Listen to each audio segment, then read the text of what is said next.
신약성경 고린도전서 8장 9절에서 13절까지 말씀입니다. 현장에 계신 분들뿐만 아니라 영상으로 예배하시는 분들도 함께 성경을 찾아서 한 절 한 절씩 교독하도록 하겠습니다. 제가 9절, 여러분들이 10절 교독하고요. 마지막 13절은 함께 읽도록 하겠습니다. 그런즉 너희의 자유가 믿음이 약한 자들에게 걸려 넘어지게 하는 것이 되지 않도록 조심하라. 지식 있는 내가 우상의 집에 앉아 먹는 것을 누구든지 보면 그 믿음이 약한 자들의 양심이 담력을 얻어 우상의 재물을 먹게 되지 않겠느냐. 그러면 내 지식으로 그 믿음이 약한 자가 멸망하나니 그는 그리스도께서 위하여 죽으신 형제라. 이같이 너희가 형제에게 죄를 지어 그 약한 양심을 상하게 하는 것이 곧 그리스도에게 죄를 짓는 것이니라. 다 같이요. 그러므로 만일 음식이 내 형제를 실족하게 한다면 나는 영원히 고기를 먹지 아니하여 내 형제를 실족하지 않게 하리라. 아멘. 본독한 말씀을 가지고 약한 양심을 배려하라는 제목으로 말씀을 나누도록 하겠습니다. 수년 전에 신방을 갔을 때였습니다. 예수님을 믿기 시작하면서 새로운 삶의 변화를 도전하고 또 그렇게 새로운 삶을 살아보겠노라고 노력하는 가정이었습니다. 예수 믿기 시작하면서 집 현관문 위쪽에 붙어있는 부적을 떼어버려야 되는데 혹시 모를 무서움 때문에 떼지 못하겠노라고 신방 갔던 목사에게 떼어달라고 부탁을 했습니다. 그 이야기를 듣고 있었던 제가 어떻게 했을까요? 그냥 의자 밟고 올라가서 쭉 뗐죠. 떼서 쭉쭉 찢어서 쓰레기통에 던져버렸습니다. 그 모습을 보고 제게 부탁했던 아내 되는 분은 너무 감사하다고, 자기가 떼고 싶었는데 무서워서 못 뗐는데 너무 고맙다고 말씀하셨습니다. 그런데 문제는 어디에서 일어나느냐? 남편분이었습니다. 남편분은 특별히 말씀은 안 하셨지만 굉장히 속상해 하셨어요. 그리고 힘들어 하셨어요. 이 소중한 것을 그렇게 쭉쭉 찢어서 쓰레기통에 던져버리는 그 모습이 힘드셨다라고 나중에 얘기를 하셨습니다. 저에게 있어서 그 부적은 그냥 종이에 그려져 있는 하나의 그림일 뿐이었습니다. 그냥 하나의 종이에 불과했습니다. 그래서 이제 예수 믿고 새로운 삶을 살기 시작하니까 부적이 무슨 소용이 있겠나, 그냥 떼서 찢어서 쓰레기통에 버렸을 뿐인데, 그것을 소중하게 생각했던 그 남편은 굉장히 힘들어하고 마음에 이게 짐이 됐던 부분들이 있었음을 생각이 났습니다. 오늘 말씀의 내용이 이러합니다. 저에게 있어서는 별것 아니었는데 신앙생활을 이제 막 시작한 그분들에게 있어서는 굉장히 큰일이 될 수도 있겠구나, 그런 생각이 들었습니다. 오늘 본문은 고린도 교회의 성도들에 관한 이야기입니다. 고린도 교회는 굉장한 대도시였고 또 우상이 만연했던 도시였습니다. 그런데 이 고린도 교회에 크고 작은 여러 문제들이 있었는데 그 중에 대표적인 문제 두 가지를 뽑으라고 한다면, 하나는 결혼에 관한 문제였고 또 하나는 우상의 제사를 드렸던, 우상 앞에 제물 드렸던 제물을 먹어도 되느냐 안 되느냐는 그 음식 취식에 대한 문제였습니다. 오늘 여러분들과 함께 나눌 내용은 음식을 먹어도 되느냐 안 되느냐에 대한 사도 바울의 답변이라고 볼 수 있습니다. 당시 고린도 교회 성도들은 우상의 제물을 먹느냐 마느냐로 혼란스러워 했습니다. 당시 고린도에는 우상을 섬기는 신전들이 많았었다고 말씀을 드렸었죠. 그러다 보니까 이제 우상을 섬기던 사람들이 예수님을 받아들이고 예수님 믿기 시작하면서 새로운 삶을 살려고 다짐하고 결단을 합니다. 그런데 지금까지 살아왔던 방식이 우상신전과 연결되어 있었기 때문에 우상신전 앞에 제물을 드리고 제사를 드렸던 그곳에 가서 이걸 과연 먹어도 되나 안 되나 라고 하는 그런 고민들, 그런 혼란스러움이 그들 가운데 있었던 것이죠. 여러분들에게 한번 질문을 드려보도록 하겠습니다. 우상의 제단 앞에 드렸던 제물 먹어도 될까요? 안 될까요? 우리 영상으로 예배하시는 분들에게도 질문 던지겠습니다. 제사 지냈던 그 음식, 그리스도인이 된 우리들 먹어도 될까요? 안 될까요? 여러분 어떻게 생각하십니까? 먹어도 되겠습니까? 안 되겠습니까? 궁금하실지 모르니 결론부터 말씀드리면 먹어도 됩니다. 그냥 제사 드렸던 음식은 하나의 음식에 불과하고 하나님이 우리에게 건강을 주신 그냥 또 하나의 음식인, 거기에서 끝나는 거예요. 우상이나 우상의 제물은 그리스도인 된 우리들에게 아무것도 아니에요. 그냥 음식일 뿐이에요. 그리고 하나님의 백성들에게 아무런 영향을 끼칠 수도 없습니다. 그러다 보니까 당시에 믿음이 있다고 하는 성도들, 또 앞선 신앙인들, 그리고 믿음이 강하다고 하는 사람들은 그 자유함을 가지고 우상의 제단 앞에 드렸던 음식들을 자유롭게 먹었어요. 자유롭게 먹고 자유롭게 누리고. 왜? 그것이 그리스도인 된 우리하고 아무 상관이 없으니까 자유롭게 먹을 수 있었단 말이죠. 그런데 그 모습을 보고 있었던 초신자들, 새신자들, 이제 예수님을 믿기 시작한 그 사람들은 그 믿음이 강한 그 사람들의 모습을 보면서 혼란스러워하기 시작했습니다. 먹어도 되나? 먹으면 안 되나? 그러면서 그 모습을 그냥 그대로 따라 하다가 결국 우상 속으로 또 빠져들어가게 되고 또 믿음이 흔들리게 되고 그 속에서 또 다른 시험거리가 되기도 했던 부분들이 당시 고린도 교회 안에 있었던 것이죠. 그래서 사도 바울은 그들의 모습을 보면서 정확하게 짚어주고 있는 것입니다. 이런 배경 속에서 생겨난 고린도 교회의 문제, 어쩌면 이 시대를 살아가고 있는 저와 여러분들, 우리 교회 안에도 이런 문제가 있는 것은 아니지만 우리가 한번 생각해 볼 문제라고 생각을 합니다. 이런 배경 속에서 오늘날 우리에게 주시는 말씀은 무엇일까? 오늘 읽은 본문 중에서 12절의 말씀을 함께 읽어보도록 하겠습니다. 오늘 보면 12절의 말씀입니다. 우리 다 같이 읽겠습니다. 이같이 너희가 형제에게 죄를 지어 그 약한 양심을 상하게 하는 것이 곧 그리스도에게 죄를 짓는 것이니라. 아멘. 무슨 얘기냐? 믿음이 있어서 자유롭게 행동할 수 있고 자유를 누릴 수 있지만 자칫 잘못하면 믿음이 약한 사람들, 오늘 저는 약한 양심이라고 표현했는데 믿음이 약한 사람이나 약한 양심을 가지고 있는 초신자들이나 새가족들의 마음을 상하게 하고 이것은 결국 그리스도에게 죄를 짓는 것이 될 수 있다는 말씀입니다. 그러므로 오늘 말씀을 통해서 약한 양심, 즉 믿음이 약한 사람들을 배려하기 위해서 어떻게 해야 되느냐, 그들과 함께 한 마음이 돼서 하나님 나라를 이루어가려면, 하나님의 공동체를 이루어가려면 어떻게 해야 되느냐, 오늘 말씀을 통해서 함께 나눠보려고 합니다. 첫 번째로, 약한 양심을 배려하려면, 믿음이 약한 사람들을 배려하려면 어떻게 해야 되느냐, 다 같이 한번 따라서 해볼까요? 사랑으로 절제하라. 사랑으로 절제하라. 사랑으로 절제하라. 사랑으로 절제하라. 권우가 어릴 적의 일이었습니다. 제 가족들이 오랜만에 바닷가로 여행을 갔어요. 제 기준으로 볼 때는 바닷물이 그리 깊지 않았습니다. 그래서 저는 그냥 생각 없이 그냥 바닷물 속으로 그냥 어차피 수영복 입었으니까 첨벙첨벙 들어갔어요. 근데 아빠를 쫄래쫄래 따라오던 권우에게는 그 깊이가 어마어마하게 깊었던 거죠. 근데 아빠 들어가니까 자연스럽게 따라오던 권우가 물속에 허우적거리면서 큰일을 치를 뻔했던 기억이 있었습니다. 그냥 저에게 있어서는 그 물은 깊지 않은 그냥 잔잔한 물이었고 무릎 깊어봤자 허벅지밖에 되지 않는 그런 곳이었습니다. 근데 어렸던 권우에게는 그것은 어마어마한, 거의 생명을 다툴 만큼 그 정도의 깊이가 있는 위험한 곳이었던 것이죠. 저는 그 생각까지 못했던 거예요. 그냥 나에게 있어서는 낮은 곳이니까 그냥 들어갔던 것인데 제 아들 권우에게 있어서는 어마어마한 위험한 장소가 되었습니다. 그 뒤로 권우가 물을 무서워하는 계기가 되었습니다. 저에게 있어서는 아무것도 아니었고 저에게 있어서는 자유함이었는데 권우에게 있어서는 그렇지 않았다는 것이죠. 오늘 사도 바울을 통해서 우리에게 주시는 교훈의 말씀이 이와 같습니다. 사도 바울의 교훈은 한마디로 성도에게 주신 자유가 있고 성도가 누릴 수 있는 권리가 있고 자유가 있다. 그러나 자유가 있어서 그 자유를 누릴 수 있지만 약한 양심, 약한 믿음을 가지고 있는 사람들을 위해서 사랑으로 절제해야 된다라는 것을 말하고 있습니다. 오늘 본문 9절을 다 같이 한번 보시죠. 오늘 9절에서 말씀하고 있는데 같이 한 목소리로 읽어보도록 하겠습니다. 그런즉 너희의 자유가 믿음이 약한 자들에게 걸려 넘어지게 하는 것이 되지 않도록 뭐 하라고요? 조심하라. 이게 무슨 얘기냐? 여기서 너희는 어떤 사람을 얘기하느냐?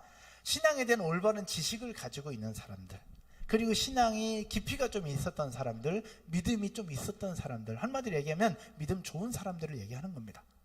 또 여기서 자유는 어떤 자유냐? 우상에 신전에서 우상들에게 제물을 드리고 나서 그 음식을 자유롭게 먹어도 되는 그 자유를 이야기를 하는 것이죠.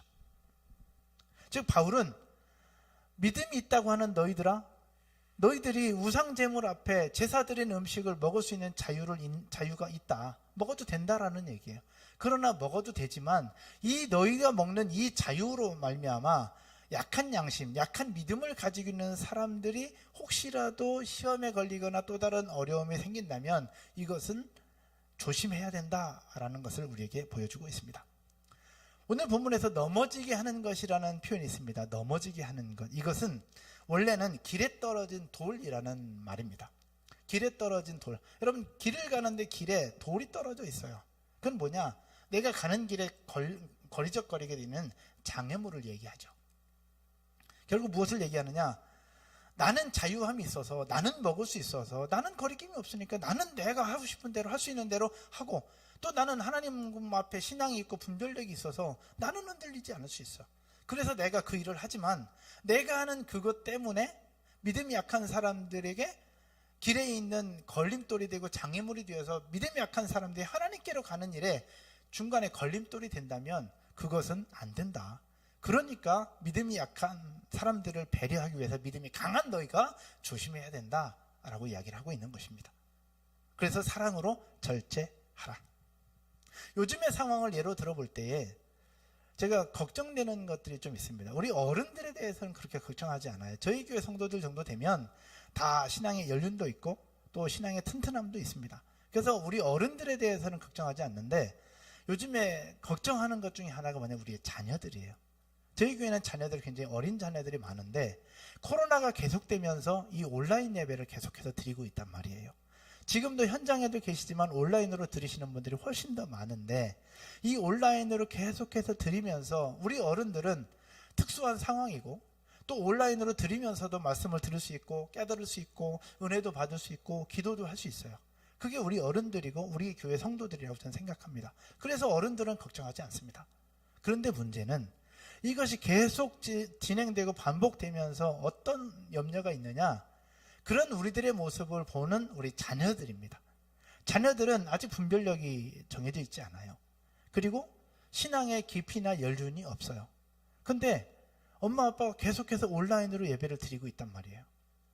이제 나중에 시간이 지났을 때에 이 온라인으로 드리는 것이 자연스럽게 될까봐 이것이 전 염려가 되는 거예요. 나중에 이제 이 코로나가 끝나고 현장 예배를 복귀했을 때 우리 청소년 자녀들이, 우리 아이들이 나 오늘 온라인으로 쓸래? 옛날에 드렸잖아. 우리 다 그렇게 했잖아. 라고 얘기를 하면서 예배 드리는 것을 피하려고 하거나 거부하려고 할 때 그것을 보는 부모의 심정이 과연 어떨까? 전 그게 염려가 되는 거예요. 여러분은 그런 염려가 되지 않습니까? 저는 담임 목사로서 그런 게 걱정이 되더라고. 그래서 온라인으로 예배 드리시는 분들 많은데 온라인으로 드릴 때 우리 아이들이 분명히 보고 있을 것이고 가족들이 보고 있을 것인데 아니면 신앙이 있는 사람이 있고 신앙이 약한 사람이 있는데 분명히 우리가 온라인으로 드릴 때도 보고 있을 건데 이 속에서도 짧은 시간이 될지라도 진정성을 가지고 정말 하나님 앞에 진실되게 예배하는 모습을 자녀들에게 보여주고 가족들에게 함께 보여줄 수 있는 여러분 모두가 되시기를 주의 이름으로 축복합니다. 또 요즘에 예를 들어서 여행을 가시는 분들도 계시기도 합니다. 왜냐하면 현장 예배가 되면 주일학교 섬기고 또 하기 때문에 요때밖에 없어요. 그리고 평일날은 또 열심히 일을 하니까 주말 짬을 이용해서 여행을 갈 수밖에 없고 또 그런 분들이 있으면 저도 가라고 얘기합니다. 전 가도 된다고 생각합니다. 왜? 또 그렇게 쉬어야 또 달릴 수 있으니까. 그런데 이것도 마찬가지예요. 어른들은 제가 걱정하지 않습니다. 어른들은 걱정하지 않는데 이 여행 속에서 보는 자녀들의 모습이 저는 또 걱정이 되는 거예요. 어른들은 여행 가서도 온라인으로 예배하고 그 속에서도 정말 진실함으로 예배할 수 있고 또 그렇게 하고 있다고 저는 생각을 해요. 그래서 또 가라고도 하고. 그런데 그 모습을 보고 있었던 자녀들, 분명히 아이들이 조금만 더 크면 알 거예요. 오늘 주일인데, 오늘 예배 드리는 날인데 엄마 아빠가 여행을 가지. 분명히 근데 시간이 지나고 나서 그 아이들이 대학생이 되고 청년이 돼요. 그 부모님 얘기합니다. 예배 드리러 가자. 그런데 주일날 아침에 배낭을 메고 있어요. 어디 가냐? 여행 가는데요. 야, 오늘 주일인데 무슨 여행을 가냐? 옛날에 엄마 아빠 주일날 여행 갔잖아요. 나 여행 가서 유튜브로 드릴게요. 온라인으로 드릴게요. 라고 얘기한다면 그 모습을 보고 있는 부모들의 마음은 과연 어떠할까? 우리들은 분별력이 있고 우리들은 결단할 수 있고 우리들은 뭔가 할 수 있기 때문에 할 수 있단 말이죠. 그러나 분별력 없이 우리들의 외적인 모습만 보고 있는 자녀들을 생각해 볼 때 저는 고민이 되고 걱정이 되고 있습니다. 오늘 사도 바울이 이야기하는 것이 그것입니다. 우상 앞에 드렸던 제물, 믿음이 있는 사람들, 또 신앙이 좀 있는 사람들은 먹을 수도 있고 먹어도 우상 앞에 흔들리지 않았습니다. 왜? 신앙이 튼튼하니까. 근데 이제 예수님 믿기 시작한 그 초신자들은 그런 신앙이 있는 사람들의 모습을 보면 겉으로만 따라가면서 신앙이 흔들리고 우상에 빠져들고 오히려 우리가 영향을 미치는 것이 아니라 그 우상의 영향을 받게 되는 부분들이 생겨나고 있었던 것입니다. 그래서 사도 바울은 고린도 교회를 향하여 편지를 쓰면서 이야기하고 있는 거예요. 너희가 그 자유를 누릴 수 있지만 약한 자들을 생각해서 조심하라 라고요. 사랑하는 여러분, 사랑의 마음으로 우리에게 있는 자유를 절제함으로 하나님 앞에 믿음으로 사는 여러분 모두가 되시기를 주의 이름으로 축원드립니다. 하나님 앞에 믿음으로 살아갈 때에 그 속에서 놀라운 주의 은혜와 축복을 주실 줄로 믿습니다. 두 번째는요, 약한 양심을 배려하기 위한 두 번째는 선한 영향력을 흘려보내라입니다. 따라서 해볼까요? 선한 영향력을 흘려보내라. 선한 영향력을 흘려보내라는 것인데, 고대 중근동 지방의 양떼에는 맨 앞에서 양떼를 선도하는 선도양이 있었습니다. 이 선도양이 있었는데, 그래서 목자는 선도양만 잘 인도하면 선도양을 따라서 다른 양들이 다 따라왔던 거예요. 그런데 목자를 따라가는 가장 앞장선 양이 목자의 말을 듣지 않은 채 다른 위험한 곳으로 가면 다른 양들이 다 따라가게 되는 거예요. 그래서 이 선도양이 그만큼 중요했고 이 앞선 양을 세우는 것도 굉장히 중요했던 것입니다. 이 가장 앞선 양이 다른 양들을 바른 길로 인도하려면 어떻게 되냐? 일단 첫 번째, 본인이 목자를 잘 따라야 했습니다. 목자를 잘 따라야 하고, 두 번째는 본인도 바른 길을 가야만 했습니다. 왜? 선도양의 역할이 그 역할이었으니까요. 오늘 보면 10절의 말씀을 한번 보실까요? 오늘 보면 10절에 이렇게 말씀하고 있습니다. 같이 한번 읽어보도록 하겠습니다. 지식 있는 네가 우상의 집에 앉아 먹는 것을 누구든지 보면 그 믿음이 약한 자들의 양심이 담력을 얻어 우상의 재물을 먹게 되지 않겠느냐. 아멘. 이 말씀은 무슨 얘기냐? 우상의 재물에 대한 바른 지식을 가진 성도, 한마디로 얘기하면 믿음이 있고 분별력이 있고 어떤 유혹이 와도 흔들리지 않는 성도들을 얘기합니다. 이런 성도들이 우상의 집에 앉아서 먹을 수 있다라는 얘기죠. 근데 먹는 것을 여기 보면 믿음이 약한 사람들이 보고 양심의 담력을 얻어서 우상의 재물을 먹게 되지 않겠느냐, 이 얘기를 하고 있는 거예요. 즉 믿음이 강한 사람들의 모습을 보고 믿음이 약한 사람들이 영향을 받게 된다. 그러니 믿음이 강한 사람들, 신앙에 대해서 바른 지식을 가지고 있는 사람들은 선한 영향력을 끼칠 수 있는 본이 되는 삶을 살아야 된다는 것을 우리에게 보여주고 있습니다. 여기서 우상의 집에 앉아 먹는 것이라는 표현이 있습니다. 우상의 집에 앉아 먹는 것이라는 표현은 뭐냐? 우상의 신전에서 우상에게 바쳤던 제물을 나누어서 먹는 행위를 이야기를 하죠. 이미 여러분 아시는 것처럼. 사실 저희가 서두에서 먹어도 된다고 얘기했던 이유가 무엇이냐? 우상이나 우상의 제물은 아무것도 아니에요. 그리스도인된 우리들에게 영향을 끼칠 수가 없어요. 그냥 음식일 뿐인 거예요. 그래서 먹을 수 있는 거예요. 그런데 문제는 그런 우리들의 모습을 보려고 하고 닮아가는 초신자나 새가족들의 모습, 신앙이 약한 사람들의 모습이 있기 때문에 우리는 고민해야 되고 또 신중해야 합니다. 사랑하는 여러분, 한번 생각을 해보시죠. 전도대에서 교회에 온 사람들은 누구를 보고 신앙을 배워갈까요? 전도대에서 온 새가족들 누구를 보고 신앙을 배워갈까? 앞에서 있는 목사를 보고 신앙을 배워갈까요? 그런 경우는 많지 않습니다. 물론 영향을 받겠죠, 설교를 들으니까. 그러나 전도돼서 온 새가족들은 목사의 모습을 보고 신앙을 배워가는 것이 아니라 본인을 전도한 사람의 모습을 보고 신앙을 배워갑니다. 그리고 앞에 서 있는 리더들의 모습을 보고 신앙을 배워가게 되어 있어요. 영향을 받는다는 얘기죠. 그래서 앞선 리더나 신앙이 좀 있는 분들, 믿음이 강한 성도들은 삶을 어떻게 살아가느냐가 굉장히 중요하고 교회 안에서도 중요합니다. 자기를 전도했던 사람이 기도하는 사람이면 전도돼서 온 새가족도 기도합니다. 전도를 잘하는 분이 전도하면 그분도 전도하게 되고요. 헌금도 마찬가지, 예배 봉사도 마찬가지예요. 봉사를 잘하고 섬김 잘하는 사람이 전도하면 그 새가족도 오면서부터 전도하고 오면서부터 섬기는 부분들을 많이 보게 됩니다. 그만큼 영향을 받는다는 얘기죠. 그래서 우리는 믿음이 있다고 하는 사람들, 신앙에 대해 올바른 지식을 가지고 있는 우리와 또 다른 약한 양심, 약한 믿음, 초신자나 새가족들을 위해서 선한 영향력을 끼치고 영향력을 흘려보내는 사람이 되어야 된다는 사실 기억하고, 어려울 수 있지만 최선의 모습으로 살아가는 여러분 모두가 되시기를 주의 이름으로 축복합니다. 아멘. 믿음 좋은 셀리더 집사님 한 분이 계셨습니다. 이분은 정말 신실했어요. 정말 신실했고 믿음도 아주 좋았어요. 이분이 인도하는 셀 모임에 새가족 한 분이 오셨는데, 이분이 마침 회사에서 큰 문제가 있고 큰 위기가 닥치면서 너무 고통 속에 있어서 모임에 와서 하소연을 하면서 한참을 울었습니다. 남자분이 울 정도면 그만큼 어렵다는 얘기죠.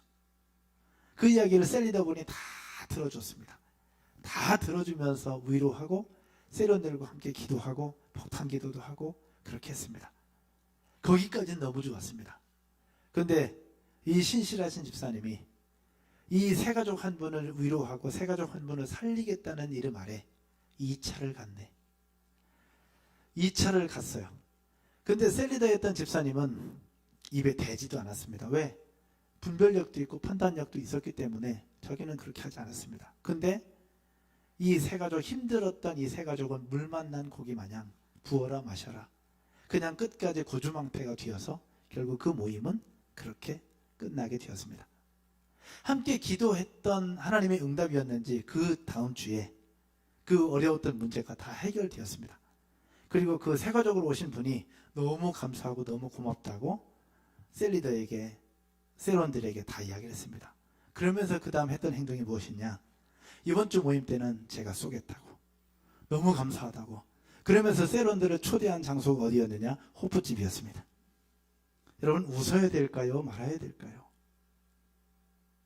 셀리더 집사님은 그만큼 신앙에 성숙한 분이었고 나름대로 이유가 있었습니다. 그리고 본인이 절제했고 본인이 지킬 것은 지켰습니다. 하지만 약한 믿음, 약한 양심을 가지고 있었던 이 새가족 한 분은 그것이 올바른 것인 줄 알고 그렇게 오해했고 양심의 가책 없이 그냥 그 속에 들어가고 말았던 것입니다. 게다가 그것을 믿음의 표준으로 삼을 수도 있고, 먼 시간이 흐른 후에 본인이 또 리더가 되거나 했을 때 누군가 또 왔을 때, 괜찮아, 나 힘들었을 때 우리 리더도 호프집 데리고 갔어, 가자, 그렇게 할 수 있을까요, 없을까요? 가능성이 없는 이야기가 아닙니다. 그래서 앞선 리더들이나 신앙이 있는 분들, 그리고 우상 제물에 대해서 올바른 지식을 가지고 있는 분들은 우리보다 믿음이 약한 사람, 우리보다 약한 양심을 가지고 있는 이 사람들을 배려하는 마음으로 선한 영향력을 끼치는 삶이 우리 가운데 있어야 됩니다. 그런 모습으로 삶을 살아가고 그렇게 노력하는 저와 여러분 모두가 되실 줄로 믿습니다. 아멘. 오늘 보면 12절에서 말씀하고 있는 것이 그것입니다. 12절 같이 한 목소리로 한번 읽어볼까요? 이같이 너희가 형제에게 죄를 지어 그 약한 양심을 상하게 하는 것이 곧 그리스도에게 죄를 짓는 것이니라. 아멘. 한번 봐요. 너희가, 여기서 너희는 믿음이 있다고 하는 사람들입니다. 너희가 형제에게 죄를 지어, 형제는 약한 양심을 가진 사람들, 형제에게 죄를 지어 그 약한 양심을 상하게 하는 것이 그냥 그 사람을 상하게 하는 것을 넘어 뭘 얘기하느냐? 곧 그리스도에게 뭐를 짓는 것이니라? 죄를 짓는 것이니라. 사랑하는 여러분, 신앙생활을 먼저 하신 분들이나 믿음이 좀 있다고 하는 신도들, 성도들은 아까 고대 중근동에 있는 선도양과 같습니다. 나의 모습과 나의 행동을 다른 성도들, 믿음이 약한 사람들이 보고 따라온다는 것이죠. 그래서 믿음이 성장하면 성장할수록 우리의 행동과 말을 조심해야 되고, 나의 삶을 통해서 또 다른 사람들에게 영향이 영향력이 된다는 것을 기억하면서 그렇게 가정에서도, 회사에서도, 직장에서도, 또 우리의 동료회에서도, 또 우리 셀 공동체에서도, 교회 안에서도 그런 삶을 살아가고 그런 본을 보여주는 저와 여러분 모두가 되시기를 주님의 이름으로 축복합니다. 아멘. 아멘이십니까? 아멘. 그래서 약한 양심, 약한 믿음을 가지고 있는 사람들을 배려하기 위해서 두 가지가 필요한 겁니다. 나는 자유를 누릴 수 있지만 사랑으로 절제하는 것. 그리고 나의 모습을 누군가가 보고 배워갈 수 있구나 생각을 하면서 선한 영향력을 흘러보내는 것입니다. 오늘 제가 좀 다른 날보다 더 편하게 입었습니다. 저희 교회에서는 이렇게 편하게 입어도 아무도 시험에 들리는 사람이 없고 불편해하는 사람이 없습니다. 그래서 자유롭게 입을 수 있어요. 그런데 외부에서 설교를 하거나 외부에서 집회를 할 때는 항상 양복과 타이를 맵니다. 양복을 입고 타이를 매요. 왜? 일반적인 교회, 전통교회, 어른들이 있는 교회는 목사가 설교할 때는 양복을 입는 것이 기본이니까요. 혹시라도 제가 편하게 입는 것 때문에 어른들의 마음이 불편할까봐 항상 양복을 입는 겁니다. 이게 바로 사랑으로 절제하는 거거든요. 편하게 입을 수 있지만 혹여나 저의 복장 때문에 불편한 사람이 있을까? 그래서 양복을 입는 것. 우상의 제물도 마찬가지. 또 여행 가는 것도 마찬가지. 우리 모든 삶의 직장 생활에서도 마찬가지. 그런 부분들이 다 연결되는 것 아니겠습니까?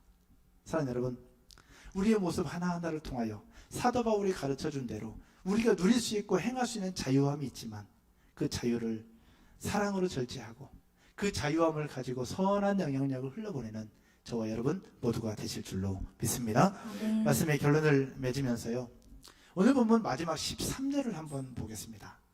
마지막 13절을 보면 같이 읽을까요? 그러므로 만일 음식이 내 형제를 실족하게 한다면 나는 영원히 고기를 먹지 아니하여 내 형제를 실족하지 않게 하리라. 아멘. 이게 무슨 얘기냐? 사도 바울은 그 고기를 먹을 수 있습니다. 그리고 먹어도 됩니다. 그러나 사도 바울이 얘기합니다. 내가 만일 이 음식을 먹음으로 말미암아 내 형제를 실족하게 한다면 나는 영원히 고기를 먹지 않을 것이다. 고기를 먹지 않음으로 말미암아 내 형제를 실족시키지 않겠다라는 것이었습니다. 사도 바울은 이 고백처럼 삶의 본을 보여주었습니다. 그래서 우리가 사도 바울의 고백을 배우고 또 따라가는 것 아니겠습니까? 사도 바울은 누구보다도 한 사람, 한 형제에 대한 애틋한 사랑을 표현하고 있습니다. 또 사도 바울은 마태복음 25장 40절에 이야기하고 있는 것처럼 지극히 작은 자 하나에게 한 것이고 내게 한 것이라고 하는 예수님의 그 말씀을 기억하면서 아무리 작은 소자를 할지라도 아무리 약한 형제를 할지라도 그 한 사람 한 사람을 소중하게 여기면서 그들을 살리고 그들을 세우기 위해서 노력했던 사람이 바로 사도 바울이었습니다. 이 시대를 살아가고 있는 저와 여러분 모두도 어쩌면 다른 분들보다 먼저 신앙생활을 했기에 사도 바울은 아니겠지만 사도 바울과 같은 삶을 살아야 된다고 저는 생각을 합니다. 사랑하는 여러분, 쉽지는 않을 수 있습니다. 그러나 두 가지만 기억하십시다. 자유를 누릴 수 있으나 사랑으로 절제하자. 자유를 누릴 수 있고 내 맘대로 살 수 있으나 나의 모습을 보고 따라오는 자녀들이 있고 가족들이 있고 또 다른 누군가 신앙이 약한 사람들이 있다는 사실들을 기억하면서 선한 영향력을 흘려보내는 한 사람이 되자라는 것입니다. 사랑하는 여러분, 우리는 자유인이 되었습니다. 여러분 아멘이십니까? 아멘. 죄로부터 자유케 되었습니다. 하나님의 심판에서 자유케 되었습니다. 율법을 지키고 율법의 정죄에서부터 우리는 자유케 되었습니다. 아멘. 진리를 알지니 진리가 너희를 자유케 하리라. 예수 그리스도의 진리를 알므로 말미암아 우리는 참된 자유인이 되었던 것이죠. 아멘. 여러분 자유인이 됐다는 사실 믿으십니까? 아멘이십니까? 아멘.